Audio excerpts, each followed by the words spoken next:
This call is being recorded. All right, comrades. This is our PE session for February 24th, 2021. Today's material that we're covering is one of the founding articles from the New African Black Panther Party that was authored by myself, titled The New African Black Panther Party Prison Chapter, Our Line. And this article, which adheres to some of the older lines of the original New African Black Panther Party prison chapter, lays out an important analysis that I want to have the comrades have a discussion around and to try to get a deeper understanding of. Some of the positions have since changed, specifically the line on revolutionary nationalism, which was one of the founding lines of the New African Black Panther Party that was changed when it was formally embraced revolutionary intercommunalism in 2015. Also the line that the New African Black Panther Party at that time was exclusively African or Black party. We since, during 2006, developed the arms of the party, which were the White Panther Organization and the Brown Panther Organizing Committee. So those were two major things that had changed since the writing of that article, which on reading the article you may see were addressed in the article itself as positions that were upheld at that time. And since we have reconstituted as the Revolutionary Intercommunal Black Panther Party, we do still uphold the basic ideological and political line that was developed for the New African Black Panther Party, being, in this particular case, the class analysis related to the proletariat as the leading the leading class of revolution, the distinction between the proletariat and the lumpen proletariat, and the analysis put forward as to the role, the nature, and why the leading class must be the proletariat as contrasted to the lumpen proletariat. And those are the issues that I wanted to deal with in this particular PE and to develop a conversation around to get some deeper understanding amongst the comrades on those issues. So with that said, I want to give just a general outline of the article on the relevant points, beginning with the article addressing the role of the party or revolutionary party as an organization to coordinate and unify the masses for revolutionary struggle, which requires planning, assigning roles and tasks, and holding people accountable to those tasks. And the need for the party in doing so to apply the mass line, which is a subject that we've developed in our PE or addressed in our PE previously, which is to assure that we apply what is of interest and concern to the people, organize, evaluate, analyze from doing social investigation, those particular needs, the more advanced methods of bringing those concerns back to the people in a comprehensive form so as to provide solutions and programs that will help the people to solve those problems and to also understand how those problems relate to the overall oppressive system and how we can work alongside the masses to solve their problems and move them further and further in the direction of achieving fundamental change and overthrowing the system of oppression and exploitation. Okay, in that context, we analyze what is the proletariat and why must the proletariat be the class that leads this particular struggle, and why the line of the proletariat must be the line or the class analysis and class perspective that must guide such a political party and political movement. And I analyze or break down the proletariat in three stages: the basic proletariat, the proletariat as the militant worker, and the proletariat as the revolutionary worker. So the proletariat in general are the wage earners, the people who must sell their labor power within the capitalist marketplace in order to survive. They must sell their productive labor, which generates all the wealth that is produced in society, to bourgeois or the capitalist bosses, the owners of the factories, the land, the productive system overall, communication systems, etc. And through receiving, a small wage, they're compelled to return day after day to selling their labor power in order to survive as a whole, to generate, the basic needs of survival, food, clothing, shelter, that sort of thing, entertainment, etc.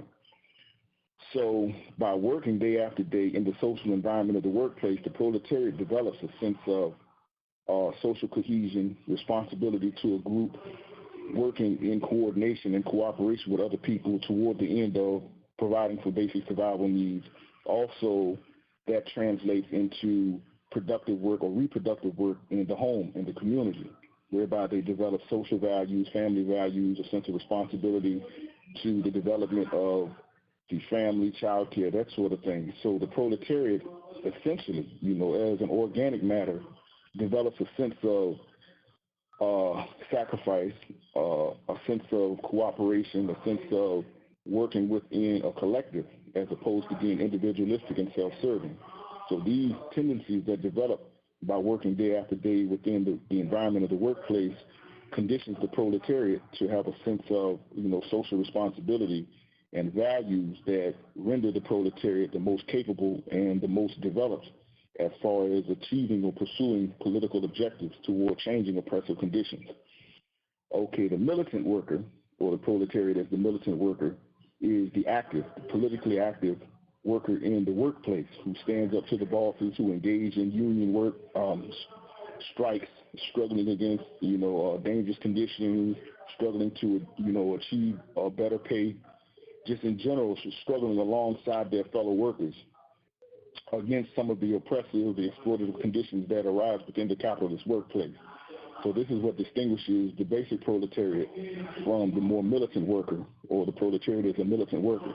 Then you have the revolutionary worker, who has a much broader and deeper political understanding, where they develop a sense of accountability to the people as a whole, to the entire community, to the entire world, to engage in revolutionary struggles to overthrow the capitalist system. They understand the system of exploitation and oppression in a deep and very nuanced way, as stemming from the exploitation of the working class as a whole, the marginalization of masses of people, the division of people as overall political strategy of the ruling class, the bourgeoisie, in order to keep the people unable to organize and seize power and take control over the productive forces, the wealth that the proletariat produces through its labor. So the proletariat as a general proletariat, as I pointed out, is just the basic worker who becomes conscious on a very basic level of, social accountability, responsibility to the home, the community. The worker as a militant worker, or the proletariat as a militant worker, is the worker who is more conscious of the accountability to their peers in the workplace, their fellow proletarians, and struggle, against, low wages, dangerous work conditions. They in general, engage and struggle with their peers in order to change conditions in the workplace. And then the proletariat is the revolutionary worker, is the proletariat whose political consciousness has been deepened to the point that they recognize responsibility to the masses as a whole, to their whole class on a global level, and they see themselves as responsible to overthrowing the entire capitalist system. Now we contrast this with the lumpen proletariat. The lumpen proletariat is a subclass of the proletariat who generally do not seek to work, who do not want to work. They have become conditioned to predatory behavior, reflecting a lot of the values of the bourgeoisie, which is they seek immediate gratification, they seek wealth, power, control through domination, exploiting other people, including and especially fellow proletarians. They don't have a sense of consciousness on generally any political level. They are the people who become what are typically perceived as what Huey P. Newton called the illegitimate capitalists, or the criminal class. People who just are inclined to all sorts of unprincipled, predatory, exploitative behaviors to take advantage of any opportunity they can to acquire wealth, to acquire power, control, and exploit other people just for their own personal individual gratification and wealth. And basically, as I said, their values are reflection at a more basic level of the values of the bourgeoisie. So this class, obviously doesn't have any sense of political accountability, accountability to others as a class, accountability to people in the workplace, and, they generally are not inclined to be, politically willing to struggle on anyone's behalf except their own and, the small group of people who may be part of the same sort of lifestyle that they're a part of, to the extent that, they find them able to contribute to their own immediate gratification and personal gains.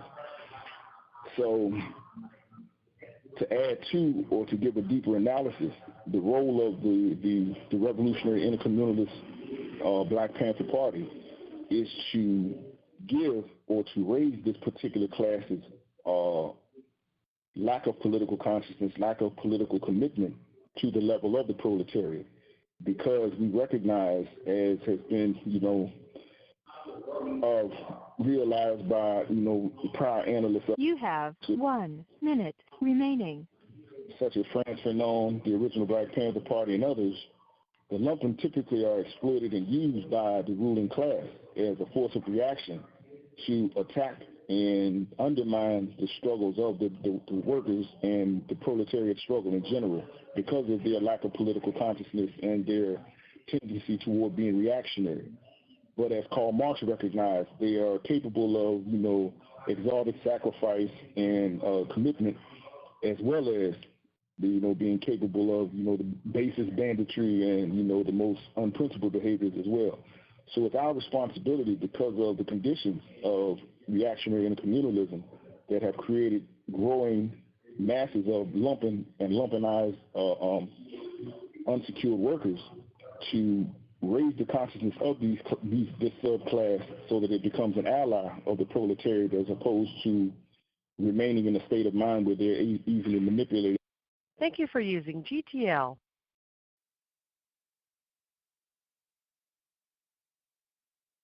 Wow. He'll be right back.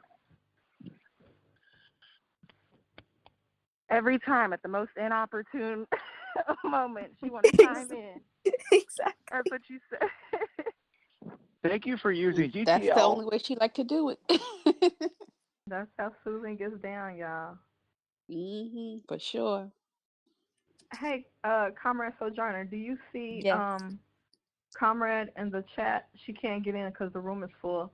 I think we're going to have to, I'm definitely going to have to upgrade the plan to accommodate everybody, because I think they don't let above 10 people in on the free option. So okay, that's what it is. We'll All right. upgrade it. I got Jay How on much my is that phone plan? now. I don't know, but hang on. This is Rashid.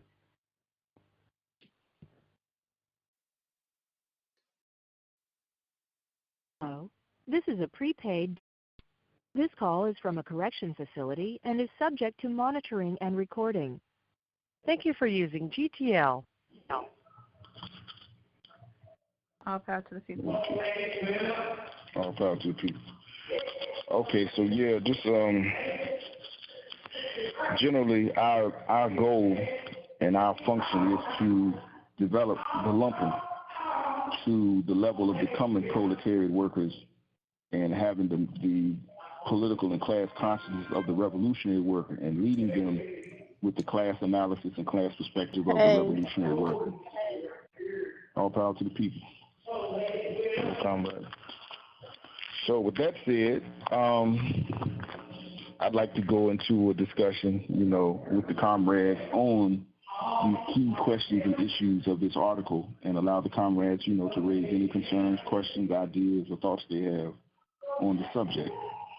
So if the comrades would, I would like for you all to give me an idea. What is the role of a revolutionary party within the capitalist imperialist system?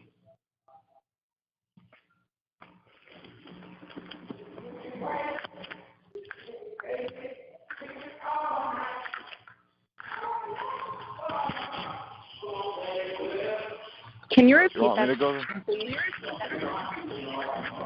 Okay, what is the role, what function does the Revolutionary Party perform within the capitalist imperialist system? What is its function? What is its purpose? I would say this is Hansi. I would say to organize the masses. Like we've been reading.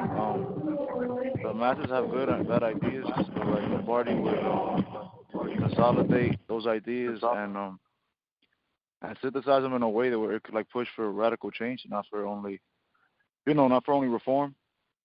Also to develop radicals, not just cancel them left and right, but also not baby them either. That's what I would say. All right. Anybody else have any ideas?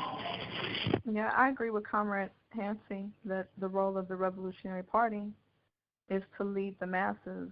And in our case, we do this by practicing the mass line, to take, like Hansi says, the disorganized ideas, thoughts, and needs of the people, make them cohesive and coherent, and then give them back to the people and lead them in realizing those demands and making all the way revolution. All right. And I agree with you, comrade. So, what distinguishes the general proletarian from the militant worker or the militant proletarian? And what distinguishes the militant proletarian from the revolutionary proletarian or revolutionary worker?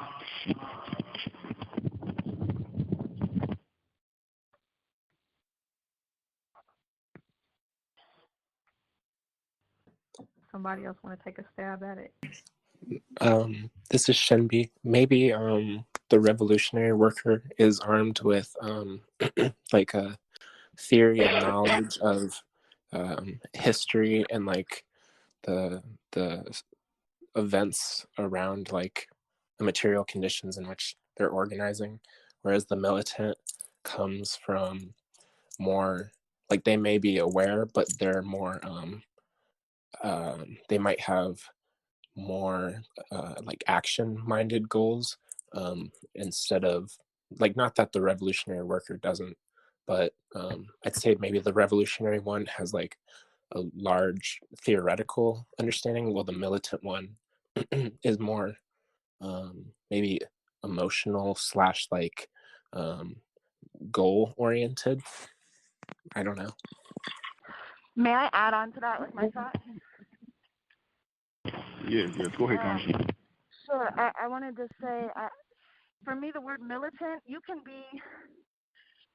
can be militantly anything. And so to me, my understanding of militant would mean that regardless of whatever your political ideology, you're dedicated to it. So even if it's neoliberalism, if you're militant about it, it means that you'll defend Kamala and Sleepy Joe till the end of time. That's my understanding, but I may be incorrect. I'm interested to hear more. Damn.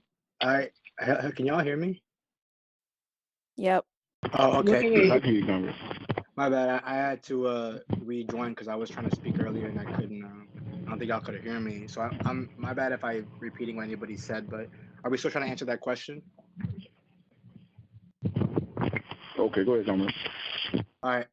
So I guess what I would say is that using like doing investigation, like the party should try to find the most, I guess, revolutionary potential amongst a certain sector of the proletariat. Like that's just kind of also a question that I have too. But my understanding is that we want to find the proletariat that has the most potential to have a good amount of revolutionary proletarians within it, given the conditions. And I feel like I'm saying that because in my workforce in like the film industry, I feel like there's the least potential, although like, we work cooperatively to achieve some like product and like, and that's element is there, is that because of like the wage that we receive, I feel like there's less potential for there to be even militant proletarians within that certain like workforce.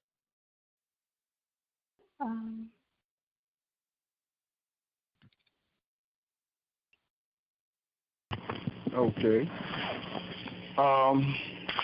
I'd like to respond to each one of those points you raised.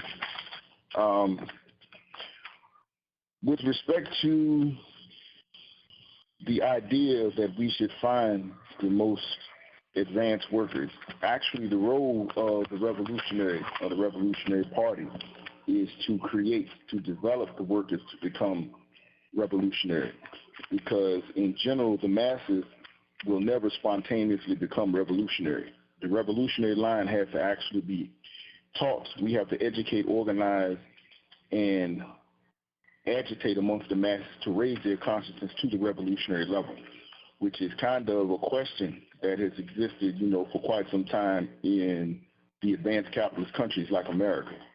And a lot of people ask, why has there never been a revolution in America? Why has there never been a successful revolutionary movement? And the reason is not because, the workers receive a higher wage or because there are more advanced conditions or there is a better standard of living in America in advanced countries. The problem is there has never been a revolutionary party. There has never been all the way revolutionary political vanguard party that was committed to organizing and leading the workers and leading the oppressed masses to develop them into revolutionary consciousness and organize them to carry out a revolutionary struggle. And a large part of that has been because there are certain layers of the working class who are considered to be the most educated and the most capable of administrating and organizing, the workplace. And they have been used, they have been bought off and developed into what has been called a labor aristocracy. And they are usually the people who become the head of unions. They are the leaders in the different liberal organizations, etc., who may be inclined toward giving revolutionary leadership because they have certain administrative skills and certain educational levels where they would be the most readily capable of understanding, advanced political theories, etc. But by being bought off and used by the bourgeoisie, they are turned into a class that sells out their own class, or a layer of the proletariat that sells their own classes out, for a multitude of different privileges and different benefits that are granted to them by the power structure.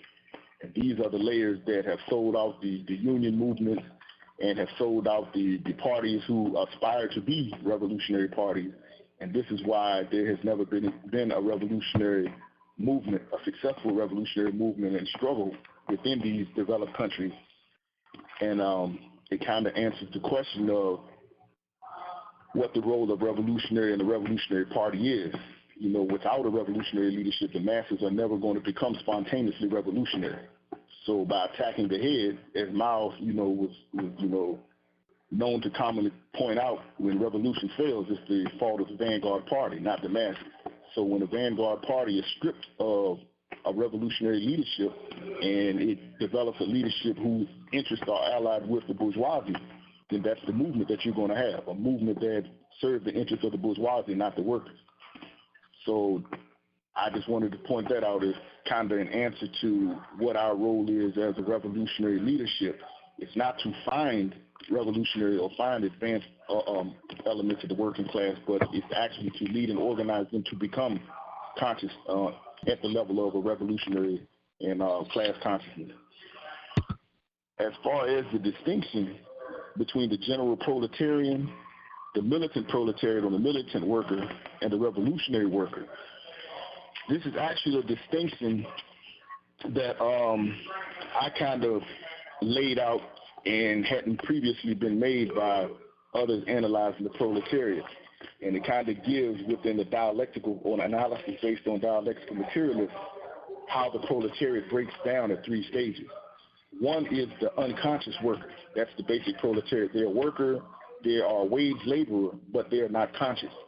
But they have a general level of social conditioning by working in a collective workplace where they work with other people to meet a common objective, they develop a certain level of social consciousness, a certain level of political consciousness at a very basic level of being aware of having to cooperate with other people to produce what needs to be produced, working with people that they may not necessarily like, they may not otherwise feel any sense of connection to, but they learn through working with others, cooperating with others.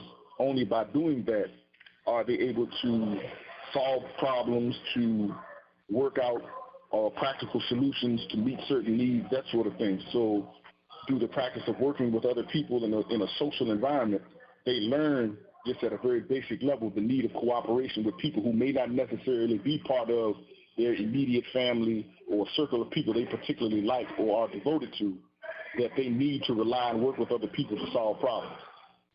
So at the next stage, you would have a militant worker. The militant worker is the worker who, through a certain stage of political development within the workplace, comes to recognize a sense of class unity with their fellow workers, where they're joining together in struggling to fight against the more exploitative conditions that are created by the boss or the bourgeoisie, such as poor working conditions, lack of certain benefits, low wages, etc. So these are the workers who will sacrifice their own self-interest in the cause of fighting with their other workers in a common struggle to change certain conditions in the workplace. These are the people who join unions. These are the people who go engage in work strikes, work actions, etc., to struggle against conditions that are imposed on them by the boss. The revolutionary worker, or the revolutionary proletarian, is the worker whose consciousness is raised to the level of a revolutionary, who not only sees a responsibility to their fellow workers, but to all oppressed people as a whole, to the class as a whole. So they are the people who come together and see a sense of responsibility to the whole structure of people who are oppressed by the capitalist system at large. And they are the ones who will engage in the revolutionary struggle to overthrow the entire capitalist system. So the distinction being just a basic worker who has no basic political or consciousness as a worker, except just, the general idea that they must work with other people and cooperate with other people in order to solve problems or work out certain solutions to producing certain things that people need to survive. The second, which is the militant worker, is the worker who will engage in strikes, etc., and recognize a sense of needing to commit and sacrifice themselves to their fellow workers to change conditions in the workplace. The revolutionary worker is the worker whose consciousness has been raised to the level of seeing a sense of unity with their entire class and the entire oppressed people as a whole, and are willing to sacrifice themselves and commit themselves to the broader struggle as a class against the overall system of capitalism as a whole. So do the comrades understand the distinction I'm making now? Yeah, I think, so the difference between militant and revolutionary as far as the proletariat is militant is willing to attend and maybe even also encourage others or do the line struggle with others who are not yet to the militant stage. And then revolutionary would refer to those who can lead actions, can organize actions, opposed to the vanguard. Is that correct? Sorry to interrupt. I'm just going to head out. Okay, go ahead, comrade. Bye, all. This is Faith, by the way. Have a good meeting. All right, all power to the people. Okay. Okay, so right, but just in general, the distinction is between the worker who is just willing to engage in work strikes within the workplace setting. The revolutionary worker is the worker who is willing to engage in struggle to overthrow the entire capitalist system. So they are the class conscious workers. That makes sense. Thank you so much. Okay. Basically, they see the full picture. Yeah. So whereas the basic proletariat is the unconscious worker.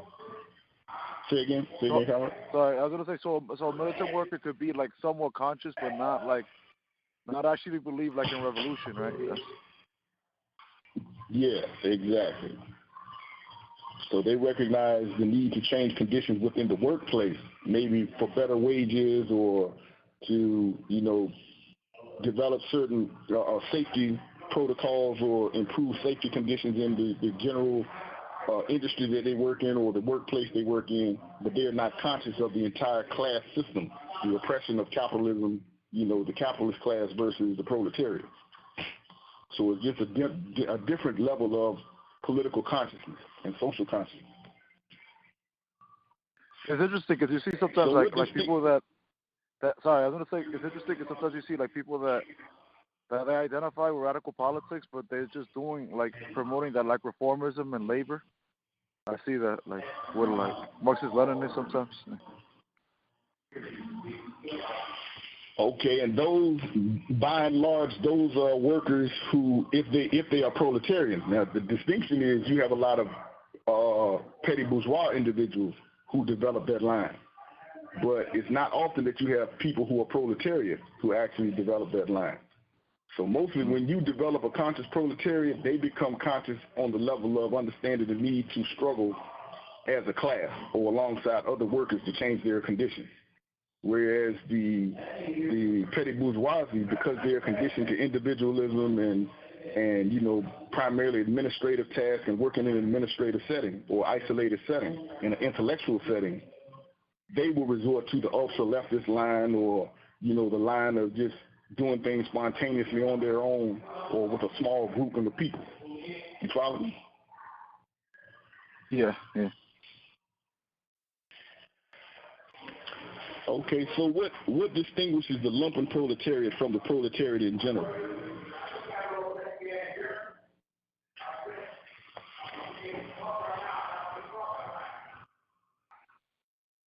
I guess their motivation, I would say.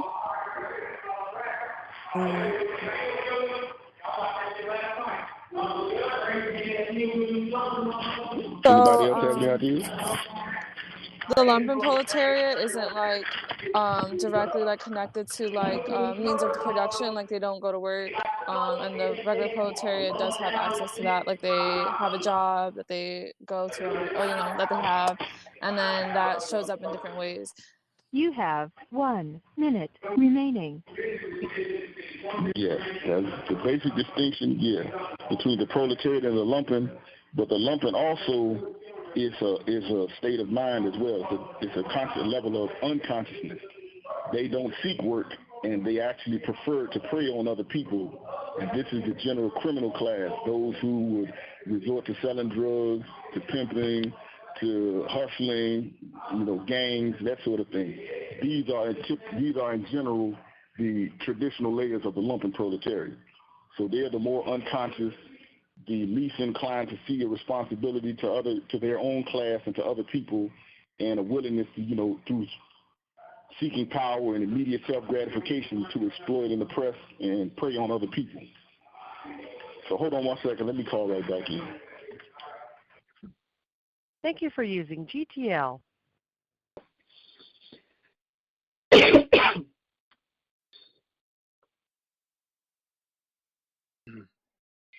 Y'all, I think I am actually going to have to head out as well.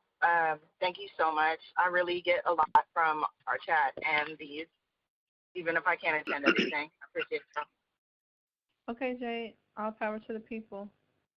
All power to the people. All power to the people. See you All later. power to the people.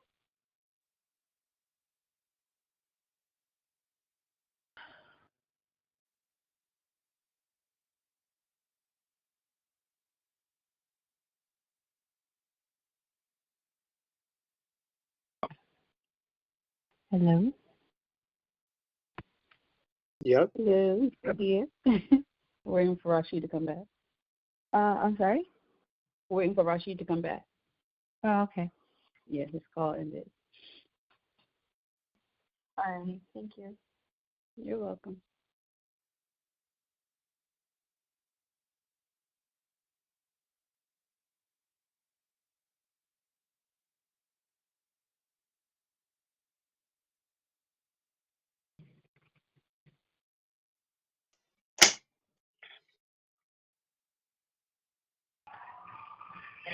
I'll pass to the people.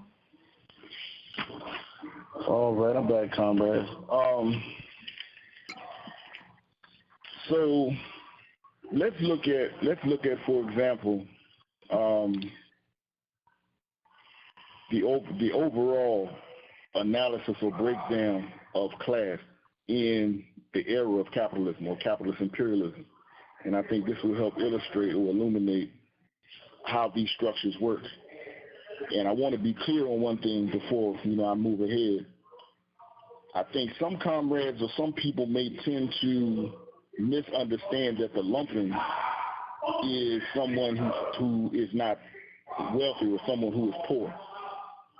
The lumpen are in general what, as I pointed out, Huey Newton, he gave the term the illegitimate capitalist. The lumpen in general are people who don't want to work. They avoid involvement.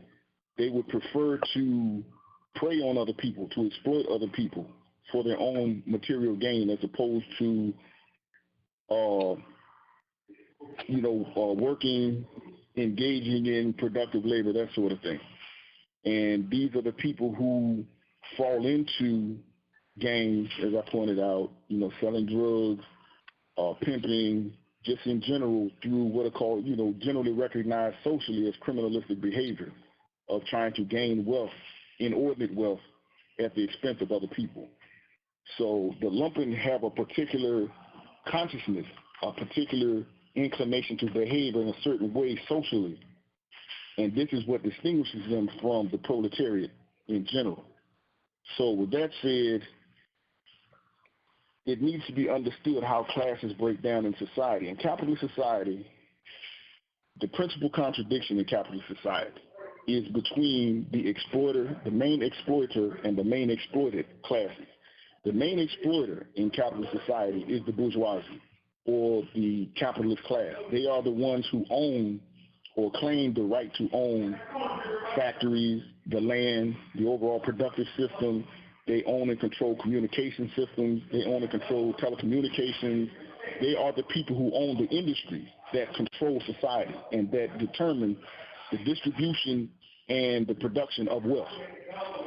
The opposite class, who they exploit, the principal class they exploit, is the proletariat, or the working class, who are forced to sell their labor in the workplace to the bourgeoisie in order to survive.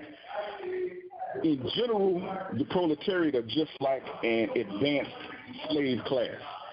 Okay, if you look at slavery, slavery is a condition where people are forced to do work to produce wealth for the owning class, the class that owns the slaves. They work in fields, they cut down land, they build homes, they do all of the work that produces food, clothes, shelter, but they do not reap the benefits of the work.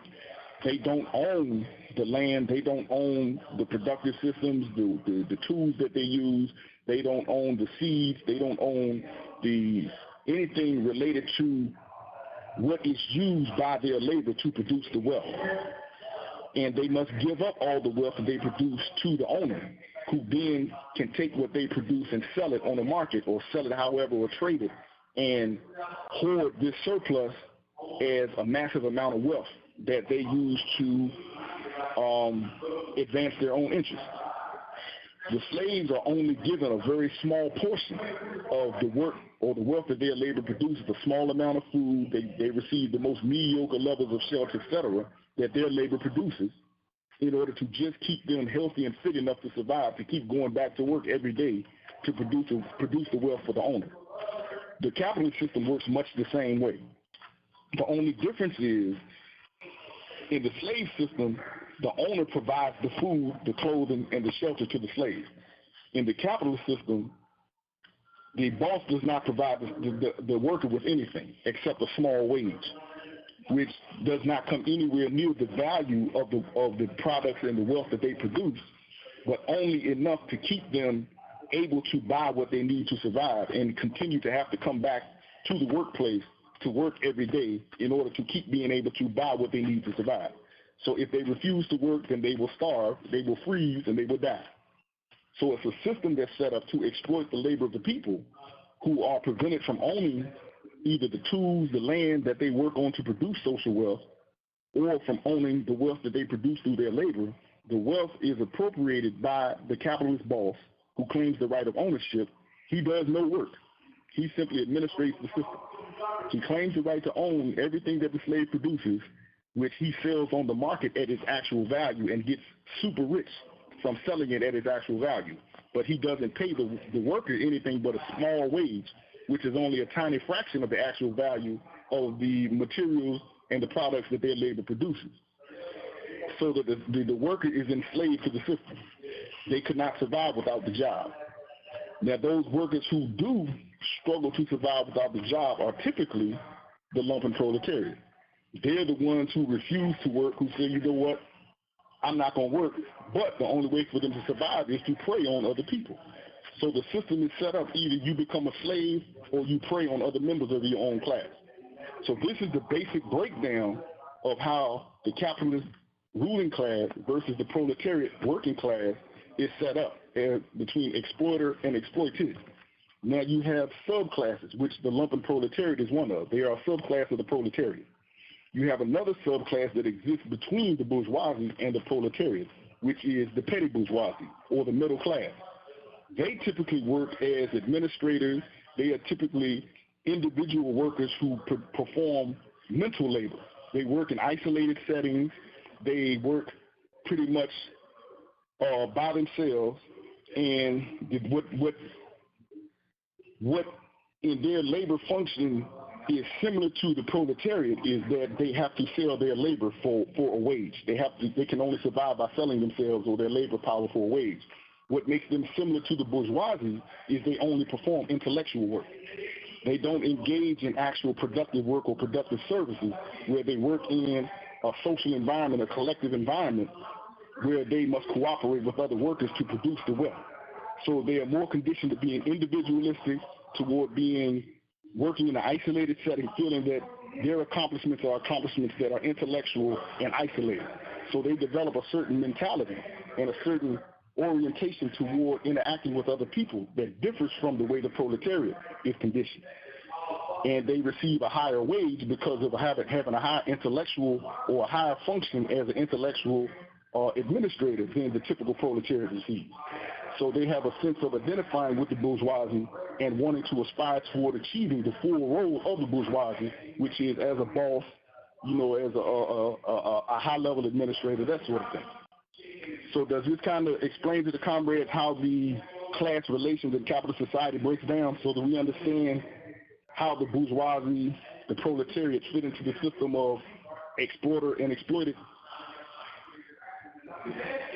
I guess I got a question in terms of like the lumpen proletariat's like desire to be in that position, because I feel like from what I've read, like the when black people were fighting for higher wages and fair conditions in the factories, like in Detroit, then there was like a period where like jobs were brought overseas, so that there wasn't enough like proletarian power, black power in the imperialist center. So then that created like a reserve army of labor. And like I feel like that reserve army of labor is getting larger and larger with like automation or just like or jobs being taken somewhere else. So it doesn't really seem like a choice to not work. I guess I want clarification on how it's a choice under the context of the reserve army of labor. Okay. Actually, in an article that I wrote, In Search of the Right Theory for Today's Struggle, I make the distinction between the insecure or the permanently unemployed proletariat and the lumpen proletariat. Just because a person is forced out of labor and can't find a job does not make them a lumpen. That's why earlier on I emphasized that the real distinction between the lumpen and unemployed workers is a state of mind. The lumpen do not want to work. The lumpen would prefer to prey on other people, and they have the same aspirations of individual gratification, power, etc., that reflects the class values of the bourgeoisie. So they're the ones who are more consciously inclined toward predatory behavior, selling drugs as a conscious choice and aspiring to get rich quick and not caring who they destroy, what they destroy to achieve that. They're the ones who would prey on, sex workers, that sort of thing, as pimps. They're the ones who will get involved in gangs and use, the predative environment of the gang culture to violently suppress other people, exploit other people, etc. So the reserve army of labor, as you speak, but which is really much larger now and could be considered just a permanently unemployed class. The reserve army of labor that Marx and Lenin spoke of were just they were the natural product of capitalist exploitation of labor, trying to, create an environment where labor could be exploited cheaply and where the masses could not all be employed. So you would always have a changing condition of certain sectors of the masses being able to find jobs while a whole other sector couldn't. But in order to drive down wages or to keep the working environment competitive, they would hire another sector of the reserve army and put another large sector of them in unemployment. So it was a changing condition. But in the existing conditions now, you have just a permanently unemployed sector of the proletariat, people who can't find jobs at all because of automation and technology, as you pointed out, has completely pushed huge sectors of the workers out of being able to be exploited by the capitalist class, for their labor. Does that answer your question? Yeah, yes, it does. I appreciate that comment. I'd like to ask is like so like with that being said, do I misunderstand when I understand it this way, like that that let's say if even if you don't fit, like let's say the Lumpen type of like that material, whatever, that class, you don't fit into it, you can still be really, I feel like, influenced by that culture, because like I feel like when you come from like the marginal idea, like in the outer boroughs, like I wouldn't say I'm Lumpen per se, but I'm dispossessed. I've been perpetually unemployed my whole life, but also like I'll have to be in the street sometimes. I don't do stuff, but I hang out with people, and a certain culture that does like it's like residue is on you, so. And that's an important point. And I actually point that out in the article I just mentioned as well. How, Lumpen culture, a lot of people who have been permanently unemployed or who are marginally employed have been strongly influenced by Lumpen culture. And the bourgeoisie, the ruling class, through the entertainment industry, etc., they push this culture onto the masses. They use Lumpen culture to infuse the masses with those same bourgeois values that the Lumpen has, which reflects, like I said, the values of the bourgeoisie.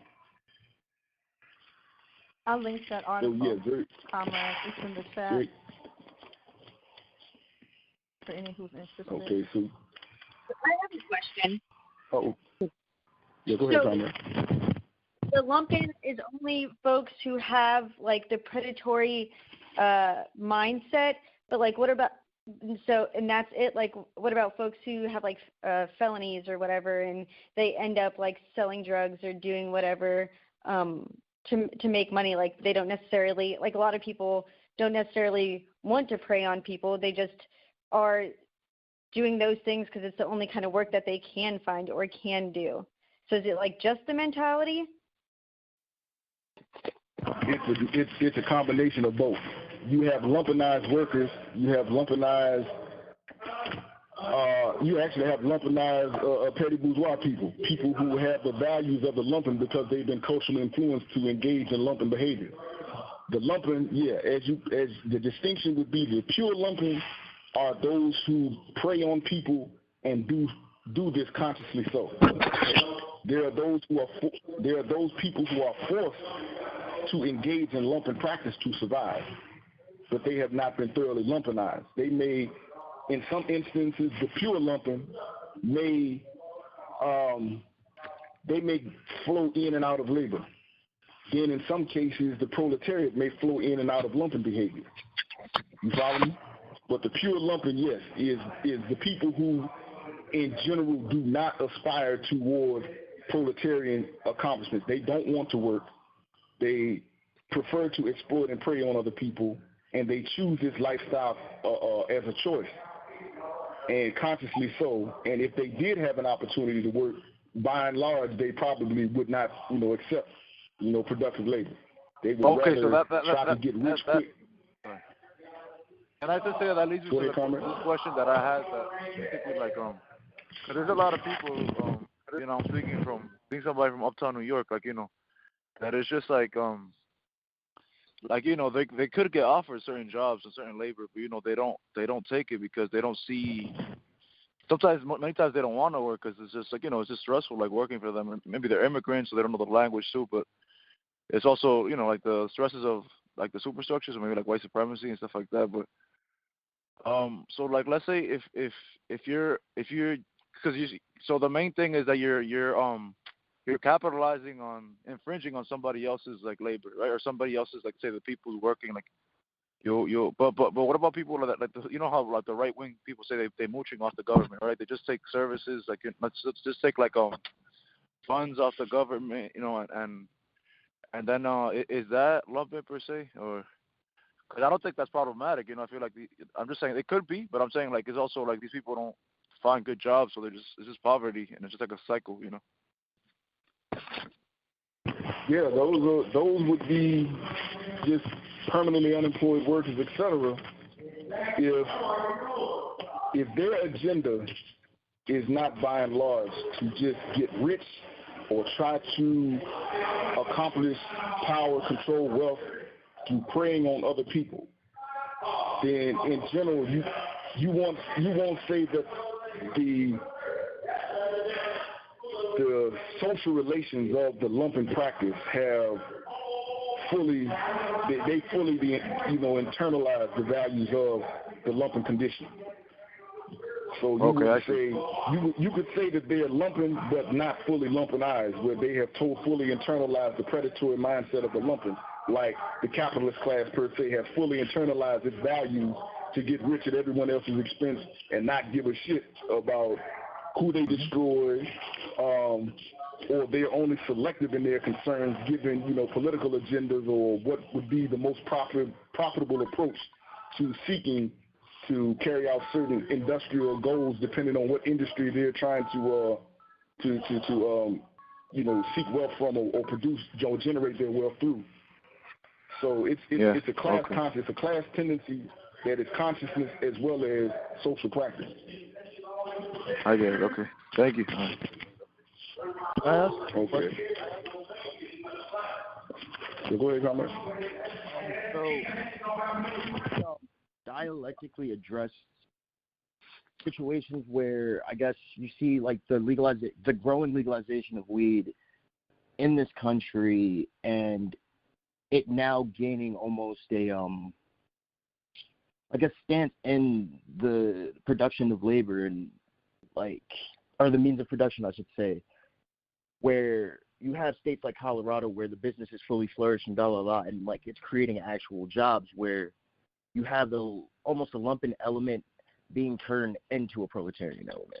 Like, how do we address stuff like that? And then also where we have You have 1 minute remaining. But there's also an opportunity to take the relationships of capitalism out of that and like have people understand like, yo, this is a way to survive and less a way to like prey on people, less a way to get rich quick and and more so it's just another like industry. It's just another job, another workforce. Okay, hold on. Let me call back in. Phone's did hang up. And I'll answer your question. Hold on. Okay. Thank you for using GTL. I think this could honestly be a whole class in and of itself, just understanding the class analysis.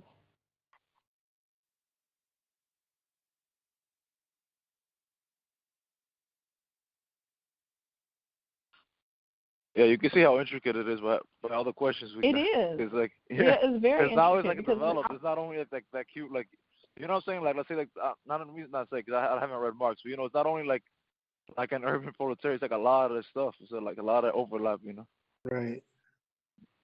Yeah, I got mad questions. I don't want to. Yeah, me too. That's why I'm arguing here for 2 hours. Gave me a good idea.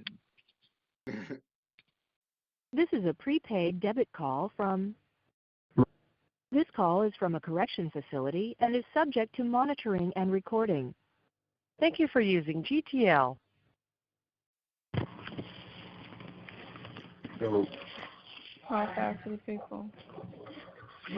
All right, all power to the people. I'm back.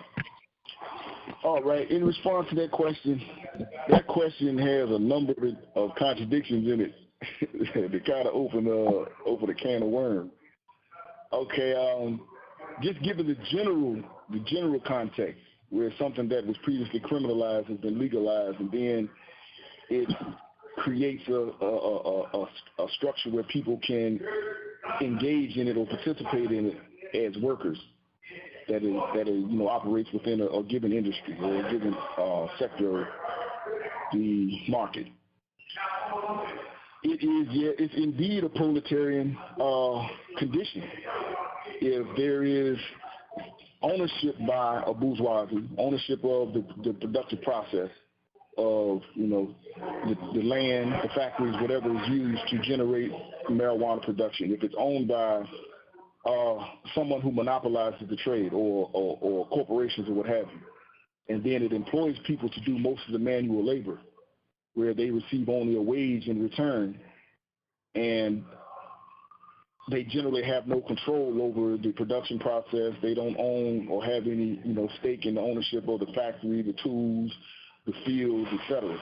That is, a basic capitalist productive process. But the inherent contradiction is how drugs have been used to exploit and suppress various peoples, marginalized people, oppressed nationalities, etc., which inhere in that whole structure.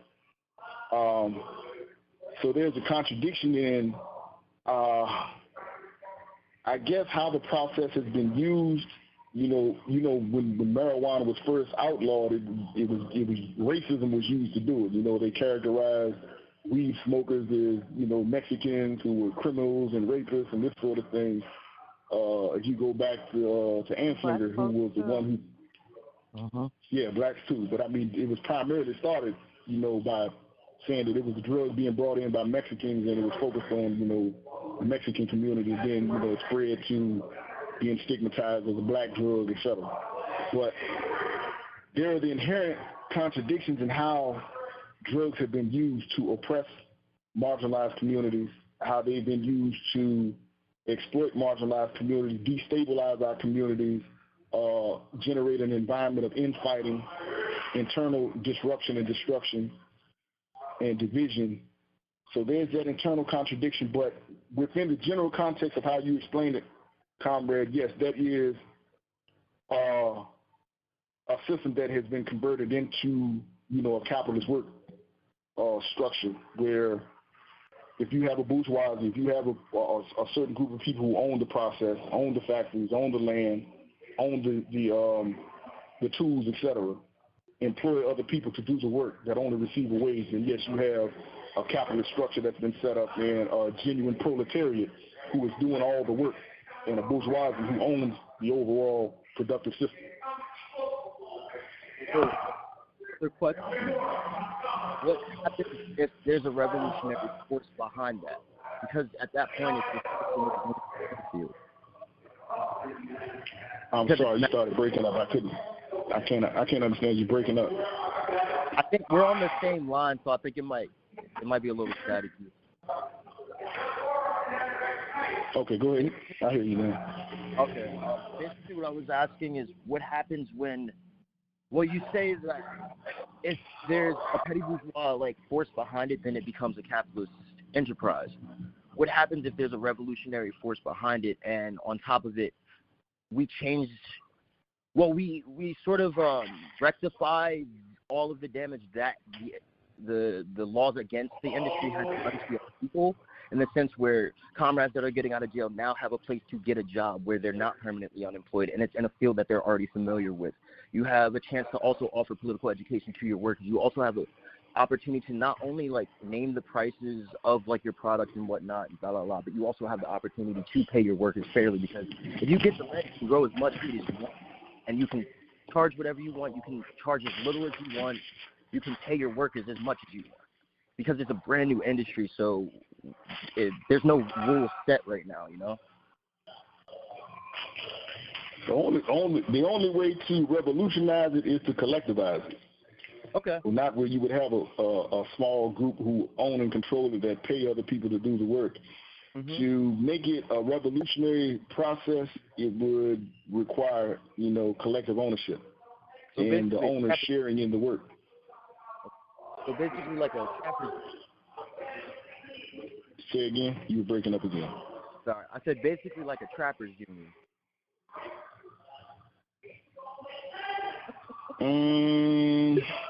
Just a joke. That was just a joke. I'm sorry about that. Leave him alone, Jay. I'm sorry. I'm about to mute Jay. All right, I'm done. No, this is legal.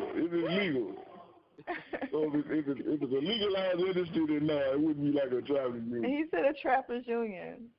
I'm done. Yeah.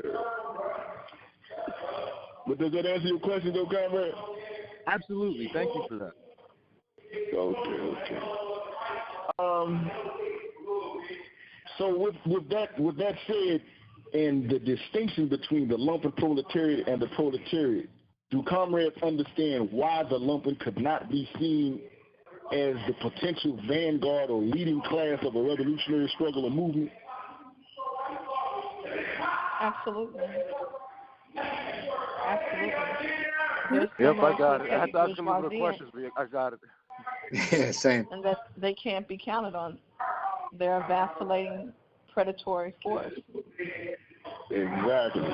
And they are very easily won over and manipulated by the pigs and the bourgeoisie to become their agents of reaction against revolutionary forces. And this is the danger inherent in leaving the lumpen to simply, or leaving nature to run its course with the lumpen. And it's how the lumpen were used in Germany. It's how they were used in the struggles throughout the Third World.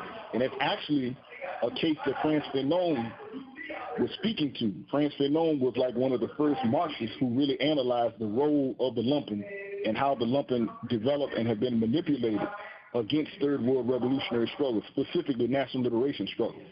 And he was the first to realize and to point out specifically that revolutionaries they are compelled to politically educate, organize, and agitate amongst the lumpen. Because if they don't, then the forces of reaction are going to use the lumpen as a violent force of reaction against the revolutionaries. That's actually how Hitler first came to power. Those were the first elements that the German Nazis used to fight their political opponents and to give them the first step up into power. They used the street gang, the unemployed, the veterans from the military who couldn't find jobs and who started preying on people. Those were the elements that they first used to give them their foothold to gain power. And in every social movement, every revolutionary movement, the lumpen have been a substantial component of the forces of reaction that were manipulated by the bourgeoisie to overthrow socialist revolutionary struggles and to overthrow their political opponents, to win them, political power, to at least advance them in the first stages of their struggle for political power. And this is why we exist as a political party, because with the developments of reactionary intercommunalism, where massive numbers of workers have been pushed out of employment, there is a rise, a massive growth of permanently unemployed people and specifically lumpen people. And if we don't politicize these people, if we don't teach these people, remold these people's political or apolitical mindsets to politicize them, to proletarianize them, then we are going to have to fight these people. And this is what has happened at many stages of the struggle historically. They used the lumpen against the Black Panther Party. I have been a target of the pigs manipulating lumpen gangs or what have you. This is the game that the pigs play. And this is why we exist as the party that we do, a revolutionary intercommunal party whose primary focus is not on the traditional proletariat, but on the permanently unemployed proletariat and the lumpen, to proletarianize them, to develop them into allies and comrades of the traditional revolutionary movement. So do the comrades understand how this process works? I think I don't I'm sorry, understand you're breaking up. You're breaking up, Conrad. Can you hear me now? Yeah, I can hear you. Go ahead. I guess I don't understand the distinction of like the classes, like why the lumpen is more likely to be swayed by like the capitalist regime, other than like the proletariat. When and like how I see it is like the proletariat have like something to lose and are less likely to join in the revolutionary movement than the lumpen would. I can see how like anyone can be swayed to like join the existing structure or like but I'm not sure I understand why lumpens are like less than the proletariat or like more likely to be swayed. Okay, that's a good question. The lumpen are more inclined to be swayed because the lumpen are conditioned to prey on other people. The lumpen, because of their social practice, do not have a conditioned sense of responsibility to anybody but themselves. They don't care about anybody but themselves. They have the same general selfishness, orientation towards self-gratification, accomplishments of personal power at the expense of other people that the bourgeoisie has.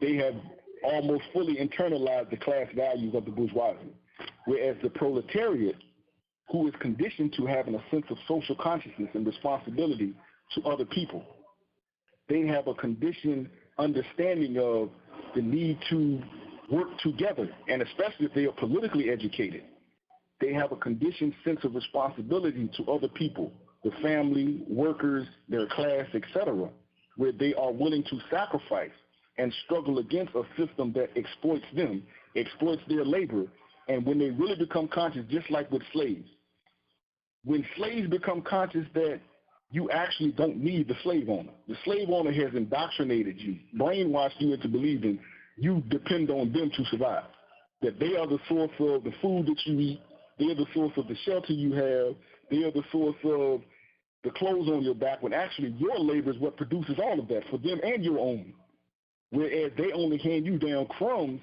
of the wealth that your labor produces. If you were able to show this to slaves and consciously awaken them to this condition of exploitation that they are the victims of, and they realize the owner is dependent on you for their survival, and they are stealing everything that you are producing for their own personal gain to hoard so that they are inordinately wealthy and you are immensely impoverished. You can't meet the needs of your family. You live a suffered lifestyle. You are forced to labor, from sun up to sundown. You're beaten. You're brutalized. You are conditioned to being exploited. Once the workers become conscious of this social contradiction, this productive contradiction, then they have the greatest inclination to say, you know what, I'll produce all this wealth. You are living at my expense and don't do anything at all. I want what I produce. We are the ones who produce these cars that you are selling for $30,000, $40,000 and pocketing this profit, but you're only paying me like $100 a day or $50 a day. Yeah. And I'm producing with a few other workers. I'm producing 60 or 70 of these cars every day. Yeah, I guess I hear that, but I also think that like the lumpen care about their family and stuff like that. That there's just like they're all victims of capitalism, and there's not like a big moral distinguish to me, like this difference to me. But I hear what you're saying. Yes, they do. You don't. Yes, they do, and these are the basis on which we can also appeal to the lumpen to win them over to the struggle. But the proletariat are more conditioned by the work environment to recognize a sense of responsibility to people other than their family as a class, as opposed to just people they have an intimate relationship with. You follow me? This is why class consciousness is more easily attainable in workers than it is the lumpen. I'd like to have a separate PE just around this, because I think it is an important question, and it's very nuanced. And I do agree with what she just said, in that all of us are victims of capitalism. I think that's true. But I think that I would love to have another study just where we really explore the class question in depth. And yes, you're exactly right. Everybody beneath the bourgeoisie is a victim of capitalism, which is why we struggle to unite all who can be united in a united front. So the exploitation just comes down in different ways, and the proletariat don't exploit anybody. They're the only class who don't profit from exploiting anybody. So as a class, they have the most to gain and nothing to lose. Whereas the lumpen, they prey on somebody. They gain at someone else's expense. The petty bourgeoisie, they profit at someone else's expense. Or they are conditioned to an environment where they oppress another layer of the proletariat in order for them to gain the privileges that they have. So every class except the proletariat profits off of suppressing or exploiting some other class to some degree. And this again is why the proletariat is more inclined. Go ahead, Conrad. Oh, can I ask that? Like, so you say the proletariat, the proletariat doesn't exploit any class, but within that class, you said there's a petty B, right? So that petty B sometimes does. Well, I don't know if it exploits it, but it has privileges, right? Yeah, that's what I was just saying. Yeah.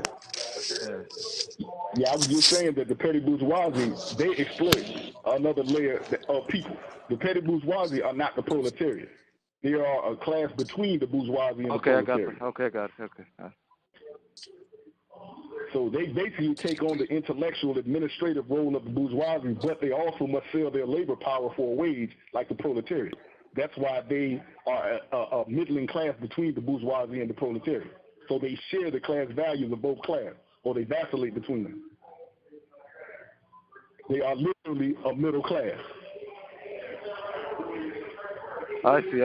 No, because now with the left, there's like a religiousness. I feel like a dogmatism. Sometimes they feel like, oh, because you make a little better, that means you're an exploiter. But it's really just it's all working class, right? It's all working class. Sorry if I'm asking too many questions. Yeah. No, you're not. These are issues that really need to be fleshed out, and comrades really need to have a clear understanding of. Because like Miles said, in order to understand who are your real enemies and who are your real friends, you have to have a clear understanding of the class relations that exist in a given society. Okay. Because there's one thing that I learned today. I learned a couple of things today, but that was really important. I thought the labor aristocracy was like anybody that had a union. That's how like the liberal like dogmatism. I feel like here, it's like a Prussian Olympics. Like sometimes they just want to. It's just like if you have a little bit better, that means you're an exploiter. But it's more to that. You're saying that the labor aristocracy is like the supervisors, the people that the bosses and stuff like that. No, actually, the labor aristocracy is a layer of the proletariat. They are a far-off layer of the proletariat who are used to misdirect the workers' movement. They are a layer. They are sellouts.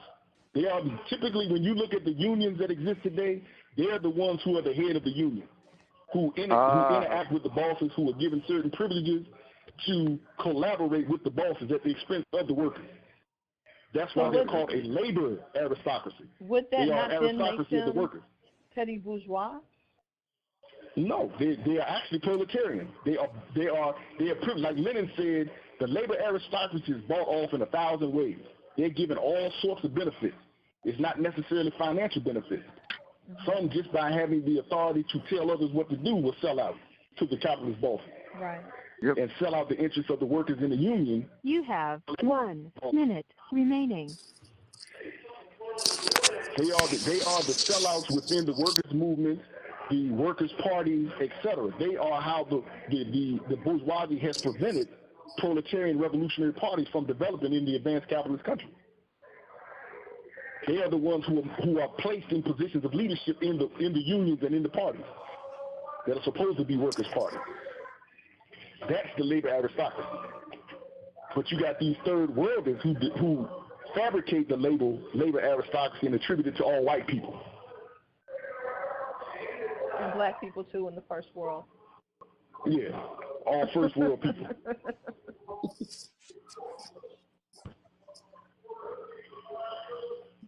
So hold on, let me call back in. The phone's getting ready to hang up. Sorry. Thank you for using GTL. I definitely want to go into that a little bit too, because I'm in a hella. I mean, I would have called them labor aristocracy before this call. I still feel like I want to call them that just because, like, you know, my union is part of like making the propaganda. Like, we make TV and commercials, like, and get paid pretty well for that.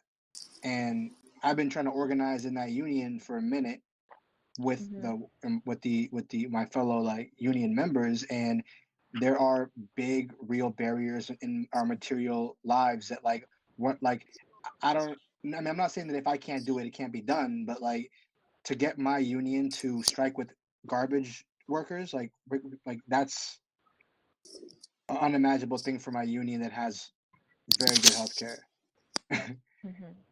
Even though they're wage laborers, so Yeah, so that's how they win you over. Yeah.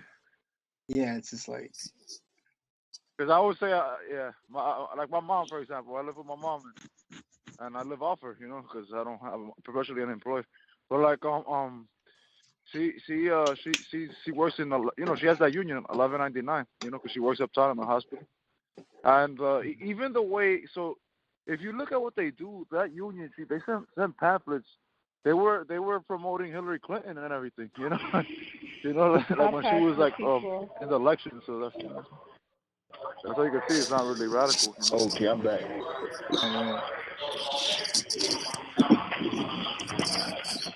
All right, so do the comrades, I guess, with the last question I asked as to why the Lumpen could not be seen as a revolutionary class or lead a revolutionary movement.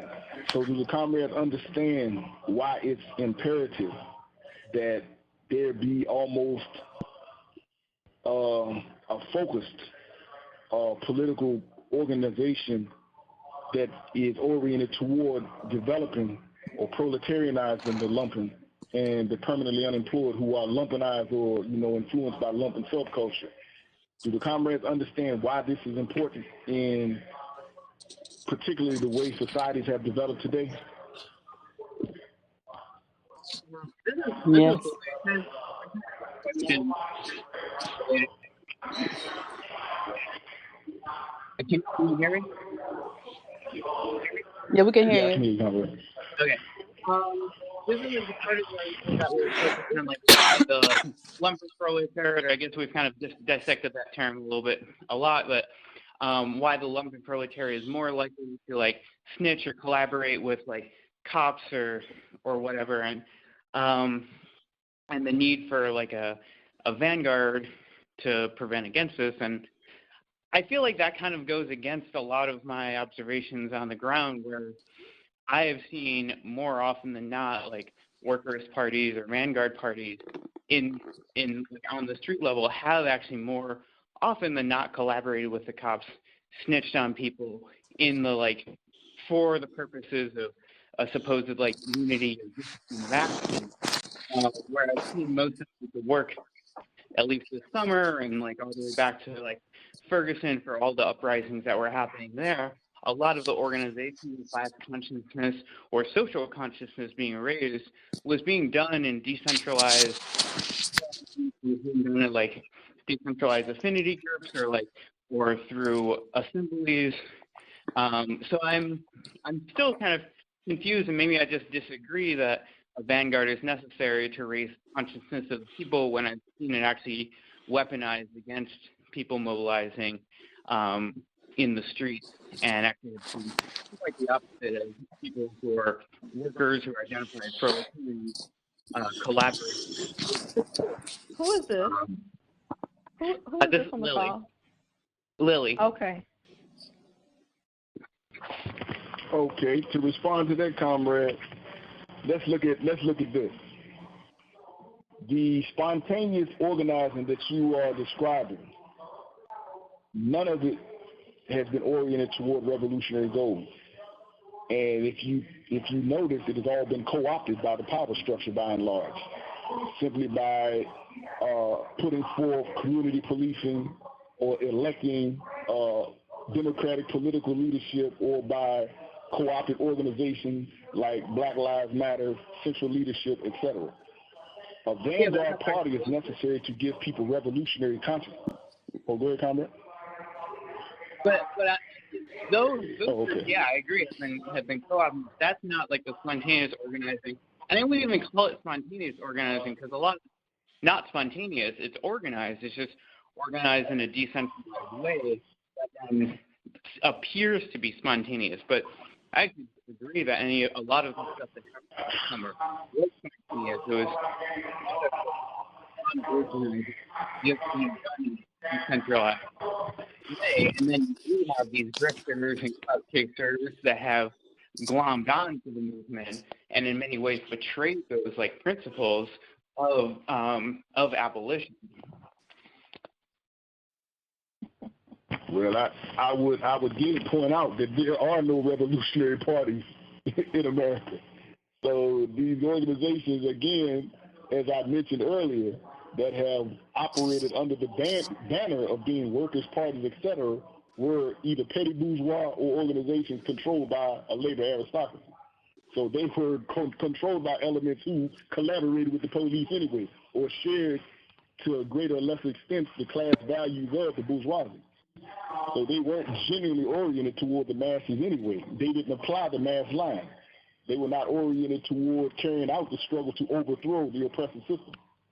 So they didn't betray the aspirations that they stood on, because they never stood on the interests of the proletariat, the workers, or the community.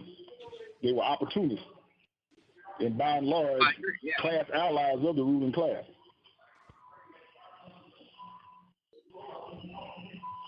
So you still see a reinforcement of the points that I was making. This is why there's never been a revolution in America, because these organizations that call themselves revolutionary are either petty bourgeois, or they've been subverted by a labor aristocracy that is controlled by the bourgeoisie. I mean, I see that, but I also see that there is a lot of organizing being done in different ways. So I just, there's a difference of course. I think everything has like some form of like organization. Maybe what we're talking about is organization, that is really it's really gonna do something. Has been proven to do. But I feel what you're saying though, because I struggle with that too. It's I see other tendencies, and I would call that organizing as well. But anybody could organize. Think about it. If you can argue what happened in Ferguson and how Black Lives Matter became an NGO thing. It's still good because it's still massive. But it became even less radical than how it was organically. So it depends on what type of organization you get too.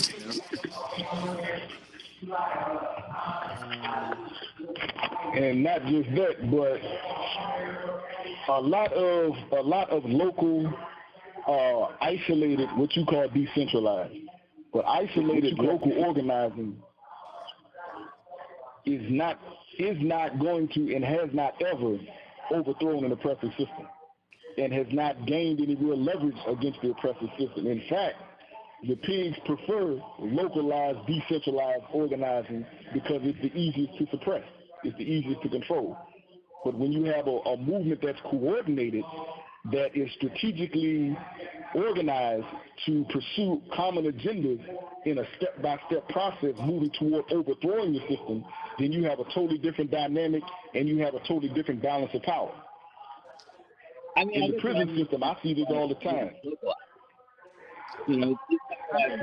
So I can't hear you. Say again?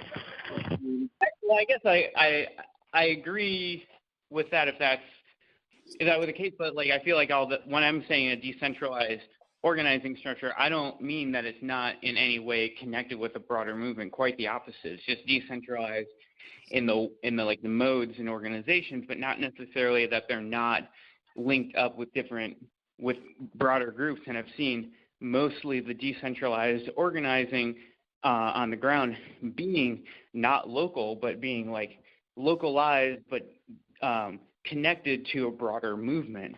And that's just how I've seen a lot of stuff being organized in recent years. And I think that has revolutionary potential to build that power base that then, we can talk about whether there's a desirability to have a vanguard party, but really without any of those organizations that are decentralized, that are bottom up, I think that there is a need for that as well. So I guess that's where my confusion lies, because my understanding of a lot of history and abolition in particular has been very decentralized, and needing that power base to actually have any sort of force against the capitalist class.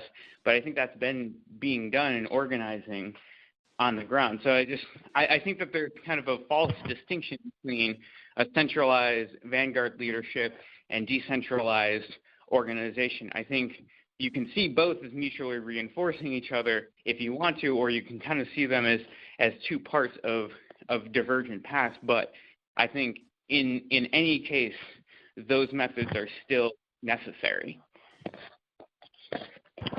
And I agree with you 100%.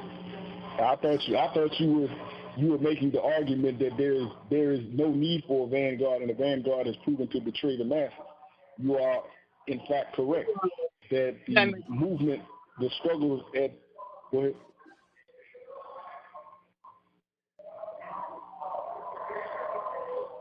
Oh, okay. Well, yeah. So the struggles at the mass level is essential. This is why we have mass organizations. This is why Lenin said we want to create hundreds of mass organizations. We want organizations that organize the masses and allow the masses to engage in energetic, spontaneous work at the mass level. But we need a vanguard to give them guidance and also to coordinate it on a massive scale, to coordinate all of these different discrete forms of organization and resistance against the power structure, but to give it a strategic direction. So you were right. There's a dialectical relationship between the mass movement and the vanguard.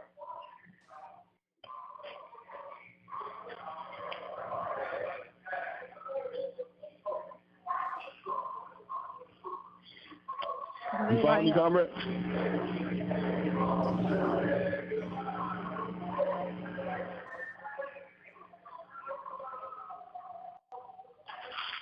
Okay, so does anybody else have any other questions or concerns?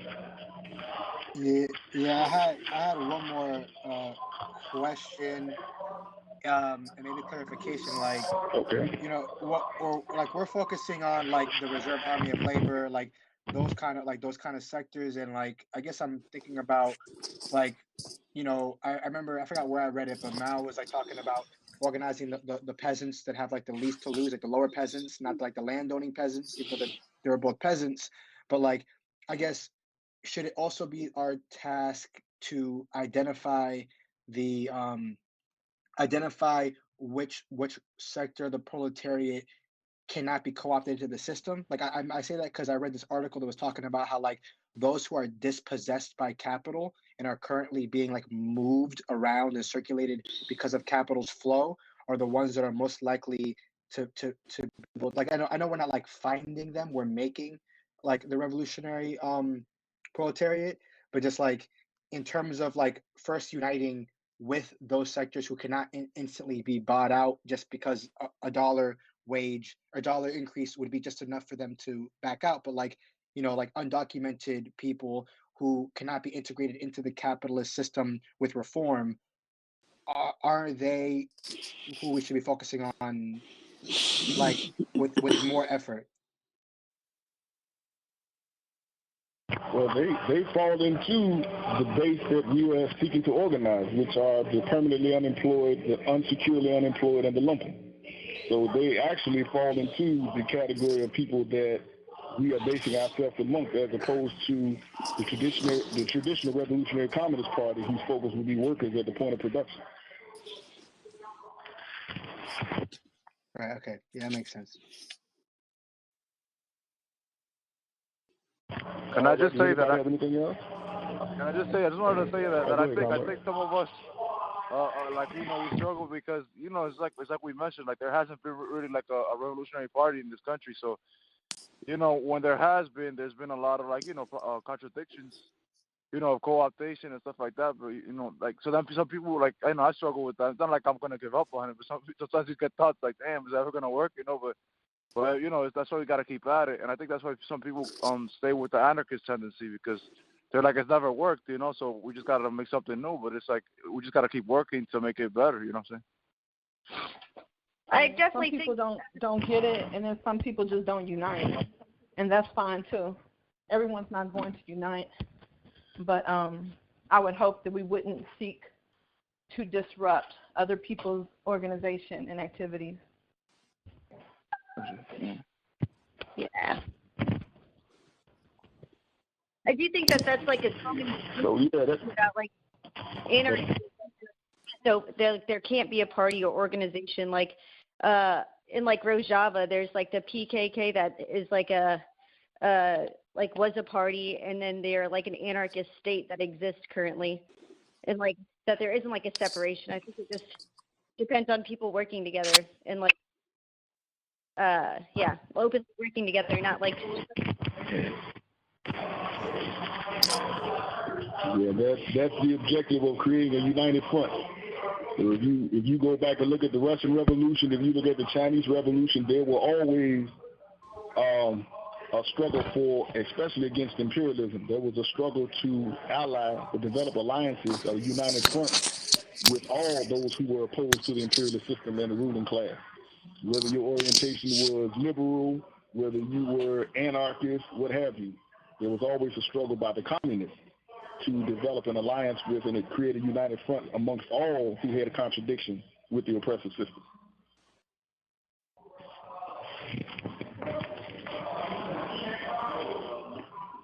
So, do any other comrades have any other ideas or thoughts or questions? I had a comment. I just wanted to make a comment about that I think some lumpen, they get a piece of capitalism, and maybe that's why they turn to becoming lumpen, because they say, I'm not going to go and work a 9-to-5 job and make this little bit of money. And I know, like they might not get the whole picture, but they get the exploitation piece that, our labor is more than what we're getting paid for it. And they're like, I'd rather go out here and steal and rob or sling drugs than to work for somebody 9-to-5 and, just still be struggling and have to get maybe another job just to survive. So I'm going to do this. And if it hurts other people, oh, well, I have to get mine. So they kind of, are embodying pieces of both principles.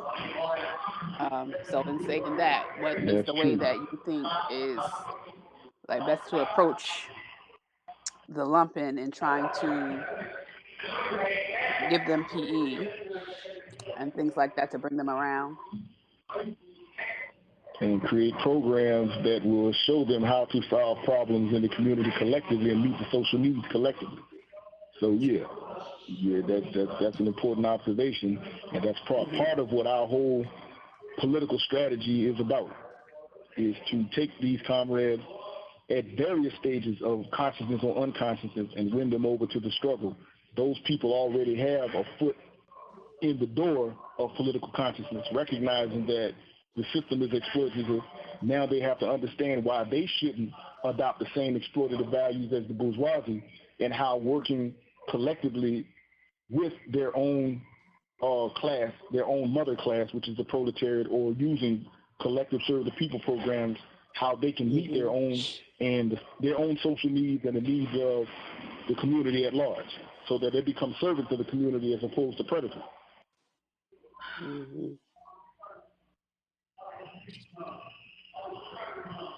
I agree. So but I feel like it's kind of. This has been super helpful. Yeah, it has. I agree with what Comrade Shu said also, that this could be a whole nother, separate PE just on exploring these issues and these these terms, because they seem very simple when you just look at it, but after this discussion today, it's really not. It's very multi-layered. It's very interesting. It's very nuanced, yeah. Mm-hmm. And I think people who genuinely want to understand, we should take the time to explore this in further detail. All right. And I did mention to Comrade Shu that I was actually outlining the article. You have 1 minute remaining. The social classes in America. I can't stand that. Said, they're about to cut us off. I wanted to talk to the PSO comrades and the RIB comrades who are still on the call really quick before we disconnect. Mm-hmm. Were you about to conclude the call? Yeah, I was about to conclude the meeting. It's going to hang up on me. I don't think I got anything left on here but about probably $6 or $8. Well, call back. We'll figure it out. Call back. Because I want to talk to the comrades real quick. All right. Thank you for using GTL.